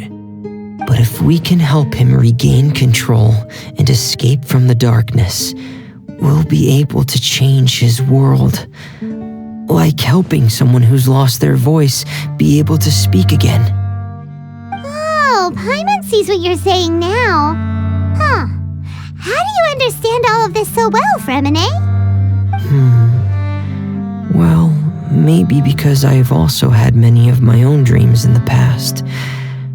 I even had my own fairy tale world, much like that boy's. I was able to draw a lot of support from it, so I believe in the power of fantasy worlds.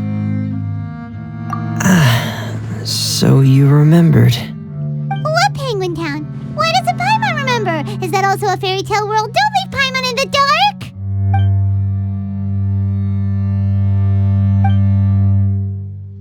Hey, why did you put that on? It's just one of my personal quirks. Please pay it no mind. Anyway, Penguin Town is a peaceful place with lots of penguin residents. They're all really good at making clockwork toys. And Pear is the town's triumphant hero, as well as the one who quietly protects the whole place. Pear? But didn't you make Pear yourself? Well, I often think that Pear only came to me because he realized how much I needed him. So it's not so much that I made Pear, as Pear chose me as his friend. Fremine, are you sure you're not losing control of your fantasies as well? No, I don't think so. I can still differentiate between fantasy and reality. I just believe that the fairy tale world of my dreams must also exist somewhere. It might just be hidden, which is why it's difficult to see. Or it will only reveal itself at very specific times. Specific times? Like when you put on your diving helmet? Yeah, that's the general idea of it. Really? Paimon just said that because you put on your helmet. Have you ever observed the surface world from underwater? It's as if you're viewing a whole different world from the outside. It's a very surreal feeling, both alienating, but also as if you're being protected by something. I have a similar feeling when I put on my diving helmet. In those moments, it's possible to see some truly wondrous things, as if a fairy tale has become reality. It's almost like a sort of miracle. Really? Like a miracle? Well, if that's in order. Hey, now's not the time! Fremine still has Thelxie's weapon to make. We don't want to bother him now. Right. I still have to collect some tools I'll need to craft the weapon. I've got to finish everything before tomorrow. Thank you for reminding me, Paimon. I'm sure there'll be other opportunities for you to try my helmet. Thanks for all of your help. I'll be off for now. Let's meet up here again in 2 days.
Tea parties are a must for the well-mannered.